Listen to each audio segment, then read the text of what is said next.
Being a disciplined person can help you achieve a lot of your goals and ambition in life. And I'll explain to you with a story of a particular boxer who was training to achieve or to win a championship. I think they have like 10 different rounds in boxing. Yes. So this guy, before he started his training session, he made a research about the opponent he was going to fight. And he found out that this guy has won the championship about 2 to 3 times before. And each time he won the championship, his opponents and him never got to the 10th round. I think he won around the fifth or the sixth or the seventh round, but they never got to the 10th round. And then other opponents, other winners of the championship, the same thing, never really got to the 10th round. So he decided that he was going to train himself to get to the 10th round. Remember what he was training for? To get to the 10th round.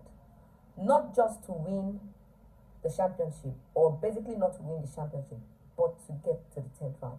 So each time he was training, on the 6th round, on the 7th round, he feels tired. He will feel maybe so much pain in his body, and his coach or people around will be like, "Oh, you're just training, right? It's just a training. It's not the championship itself. So it's okay for you to quit for today, rest. Tomorrow will go again." But he will refuse. Each and every day he's training, he will make sure he gets to the 10th round. And here's what he said to them. He said he's training his body to withstand pain. He's training his body not to quit. He's training his body to go on even though the body is tired, and to always get to the 10th round.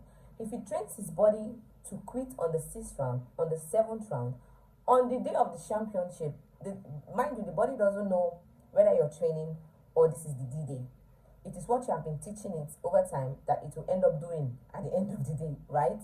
So he didn't want his body to feel weak and give up on the D-Day of the championship. So even though it was just a training like they said it was, he didn't see it that way. He saw every training session as the championship day, and he trained his body to get to the 10th round each and every time, not minding how he was feeling, not minding the pain, not minding how exhausted he was or thirsty he was. He kept on going on till the 10th round during his training. Now here's what happened on the D-Day of the championship. The opponent was way stronger than he was.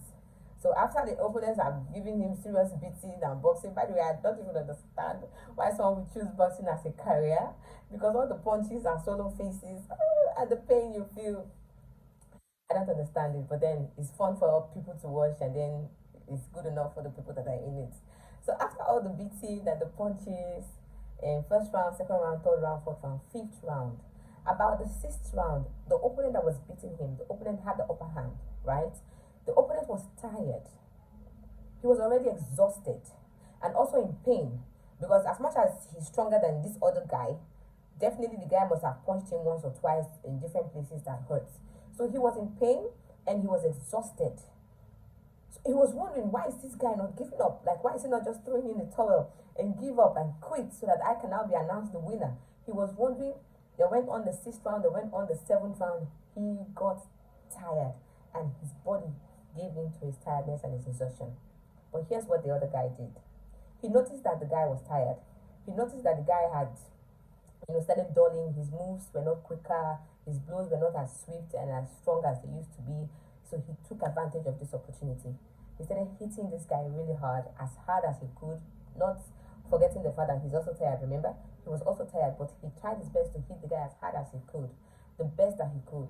And he went on the 7th, the 8th, the 9th, and the 10th round. And guess who won the championship?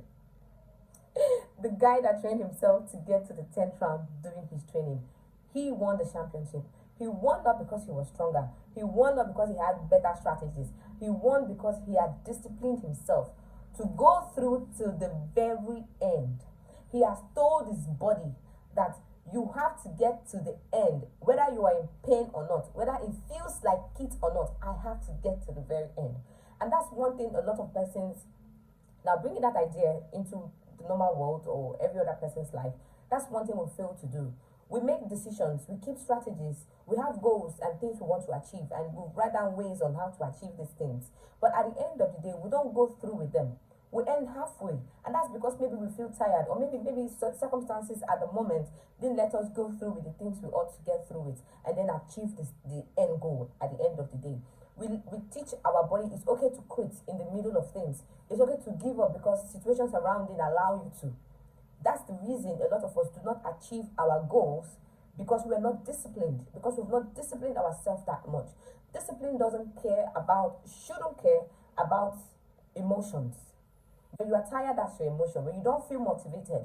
Now, a lot of people think, oh, when I'm motivated, the motivation you feel, that excitement you feel, that enthusiasm you feel to start a thing is initial, right?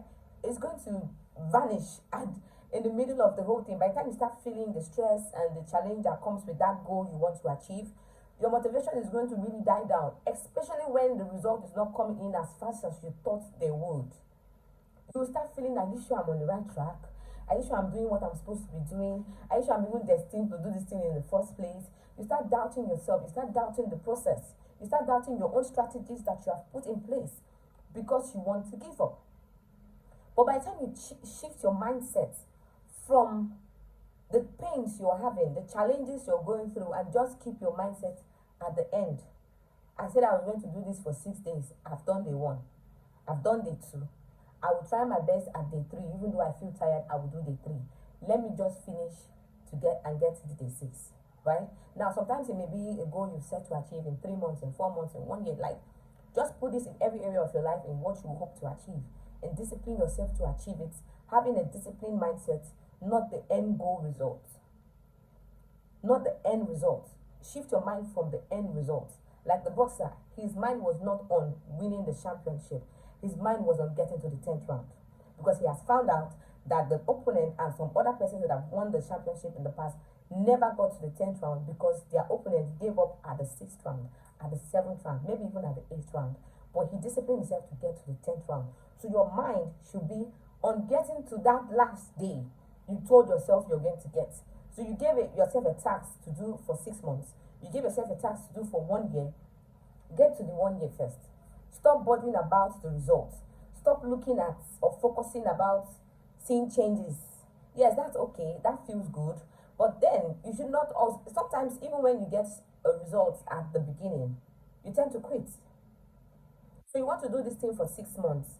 And because what you hope to achieve in 6 months, you've already achieved it in 2 months, then you quit. That's also not a good thing. Right? You've set out a goal to do a thing for 6 months. Keep on doing it for 6 months.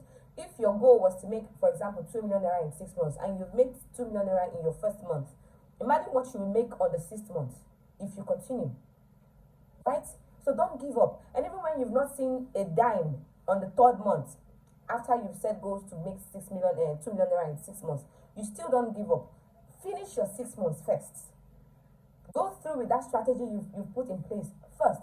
Then another thing I think really helps is when you eradicate every possibility that will make you not to achieve your goals. Eradicate it. Like cut it off. Literally cut it off. If you think maybe you're on a goal to be disciplined, to be financially disciplined, and there's this particular vendor on your Instagram feed, whenever you open your Instagram, you're seeing that vendor advertising hair, and you know you buy hairs a lot, or you're seeing that vendor advertising clothes, and because of you've seen the new design of that clothes, you're tempted to want to buy, and at the end of the month, you don't know what you've done with your salary. You cannot account of any good thing you've done with your salary because you kept on just buying and buying. What you need to do is block that vendor. That's how you eradicate possibilities. See, even pastors that stay true and faithful to God and to their wife, it's not because they don't get these temptations, but they put in systems in place that helps them not to even be tempted in the first place. I don't know if you get me. See, if you put in good systems in place, then being disciplined will no longer feel difficult.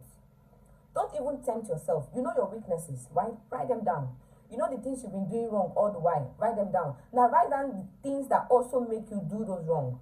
Put them down and eradicate them. Cut yourself off from it. That's where you find out that you're disciplined. See, the disciplined people you know, they kept systems in place. And because they follow through that system, you are seeing them to be disciplined. You get, if you do the same thing, you will end up being a disciplined person. If I'm on a weight loss journey, and I know I snack a lot, right? And I know there's this route of a lady that sells burger, shawarma, and all of that. And that route takes me to my everyday work or to the supermarket or Literally, I take that road every time I'm going out, and each time I get to the spot where they say shawarma and burger, I will stop and buy. Now I'm on a weight loss journey. Burger, shawarma, and all of that is not good for me. What do? I change my route. Don't tempt yourself. Don't tempt yourself. Don't put yourself to the test. There's no need for it. You're not trying to prove anything to nobody. Just don't tempt yourself. Eradicate those possibilities. Right? Then another thing I will tell you is keep your promise to yourself. See, if you cannot keep the promise you made to your own self, it's going to be very difficult for others to keep promises to you. You cannot expect from others what you have not even given to your own self. If you have promised and said you are going to do this, do it anyway. I know someone, I think one of my relatives, if he has promised to give you money, he will give you that money. Whether the money he promised to give you, maybe say 500,000 on the 20th, yeah, and maybe at the time he made that promise to you, he was expecting money from a particular source. Even though that money didn't come from that source, he will still give you the money. He will still look for other means to give you that money on that said day he has promised you. Even when you are no longer in good terms, like if before that 20th you have issues with this man, with this uncle of mine, he will still give you that money because he has promised you. On that said day, you will see the alert. You will even be shocked. That's why everything that happened between this man and the family or one thing or the other, he still came through with the promise. He will give you the money and still not talk to you, or still beef your parents, or still stand on whatever point he had with the family that is crushing the whole family feud. He's still going to stand on that point, but he's going to fulfill his promise. Now, guess what? When his mom died and the family was supposed to contribute for his burial, everybody worked tooth and nail to fulfill their obligation. You know the whole burial family thing, they'll tell you, oh, everybody's supposed to contribute XYZ amount of money. See, even the people that were not financially buoyant at the time said to themselves, no, they cannot disappoint this man. No.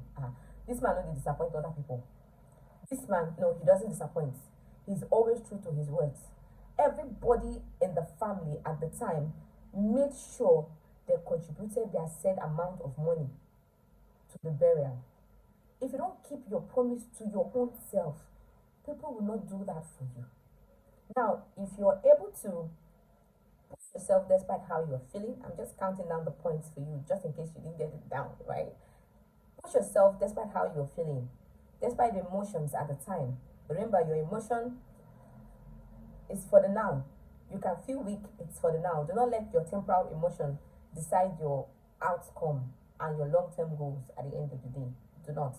Even though you're feeling weak, even though you're not feeling motivated, even though you're feeling exhausted and down, right? Go through with the strategies you have put in place no matter what.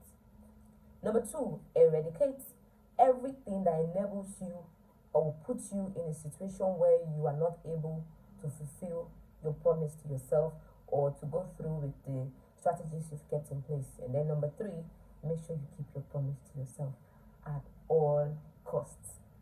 Thank you very much. If this video meant of any value to you, do it to like, comment, and subscribe. See you in my next.